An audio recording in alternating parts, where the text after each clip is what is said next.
G'day YouTube viewers, welcome back to our Canon Rocketry, another episode where we'll give you updates on things that's been going on. 3 months ago we just moved out from our property to a local house now, close to the local township. Got a nice workshop set up in here in the garage.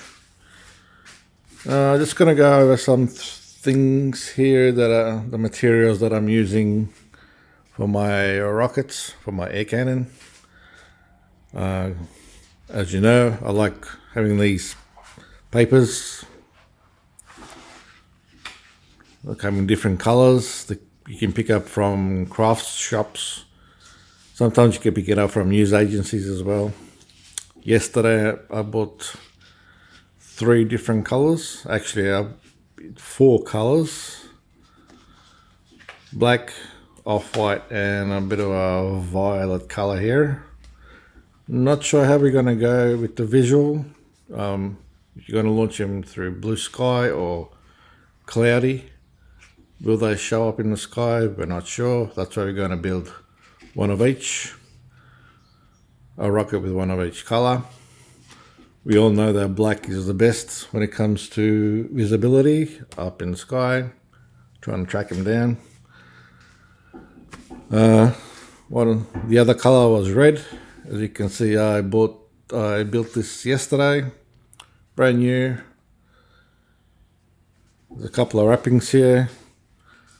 I've actually cut half of this on the red color and pretty much just rolled it up with that PVC pipe there.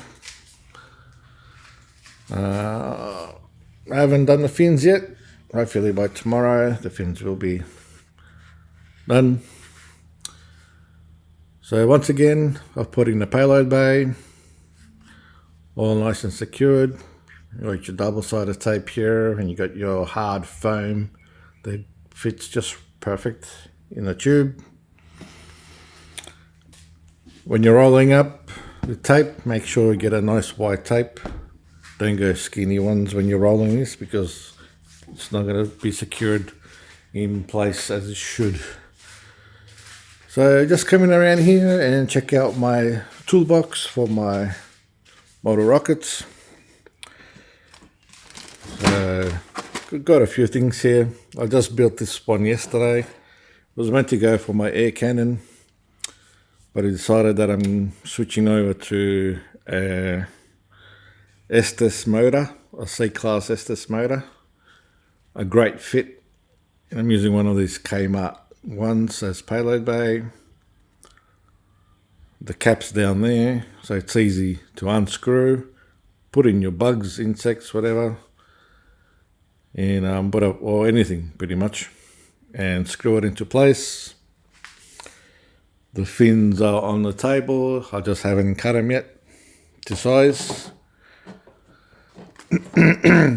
So how am I going to catch these bugs and insects, you might ask?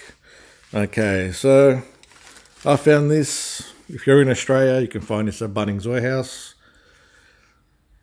So it's pretty much just a vacuum cleaner that runs off a 9-volt battery, which I don't have at the moment. Got your on and off switch. Take the cap off at the end, and pretty much just, if you see a spider or some insects, just vacuum it up, cap it, and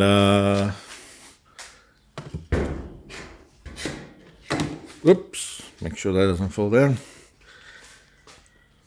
And all the bugs and stuff then can go into smaller capsules like this, which I need to get more of. A great way to store all your bugs and stuff.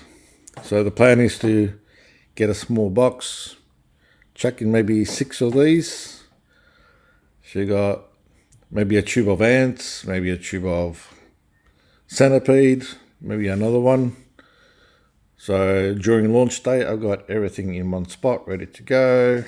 All I've got to do is just grab that off, and load it into the payload bay that I showed you before, and the red one, and off we go. This is my box of goodies. So I've got everything from decals, stickers,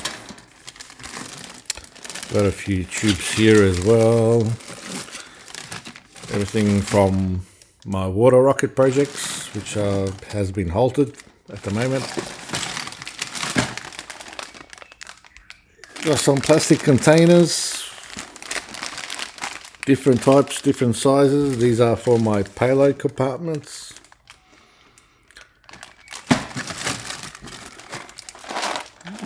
Just little bits and pieces of stuff here, might come in handy.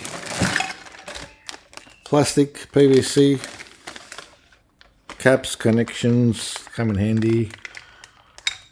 Got a ping pong balls here and there. Different sizes, elastic bands. This might come in handy as well. I've got foams. You can make nose cones or like engine blocks through tubes. I've got different kinds of sticks, ice cream sticks and other different types of sticks. Use these you normally use these for fins, to attach fins. And if I'm not going to use fins, I can always put in straws, which acts like fins. And I've got different types here, different colors, different sizes. I also have thick ones somewhere, which I have to go down and check. Bottom toolbox are normally all my rockets associated with Estes motors, which range classes from C to D, even one A motor, which I won't go into that. My channel at the moment is all about firing rockets through air cannons. Tools that I use, of course, as everyone using tools, hot glue gun. I'm keeping some of these longer bottles to try to launch them through with my air cannon. I have done it in the past, but not this long and skinny. Compressor. This is my second compressor. My previous compressor, the hose actually ruptured. So this is a brand new compressor that I'm going to be using for my air cannon. In terms of my air cannon, it's the same. This is my third air cannon to date. The rockets that I used to launch before used to be this size. I've now reduced it down a little bit further down. I did this to see if there's any performance with more skinnier rockets. Will they go high, much higher altitude? Will they go faster than when I used to use this size tubes for my paper rockets? So, I'm not sure. Well, now when it comes to chambers, I like to go for nice and long chamber. A lot of people will go for the bulky type ones, which I don't really like, and they don't really do much. Have you seen some of the YouTube videos when it comes to air cannons and people launching stuff like ping pong balls or even paper rockets? They just don't do the job. I like to go for the longest, the better. It just gives it a nice smooth push all the way out to the other side, rather than one giant sudden jolt. I've never gone over 100 psi on the pipe before. Don't really need to. I find out that a lot of my paper rockets Do perform when they're launching around the 80 psi mark to 85. At the 90 psi, I find that paper rockets, this just struggles a little bit, and at 100, it just puts quite a bit of stress. Especially the paper that I'm using and the way I'm actually constructing it. So not much has changed. This tube used to be a little bit longer, because I had a valve issue. I had to cut a piece short and attach new mounts and a new valve onto the tube. So it's a little bit shorter.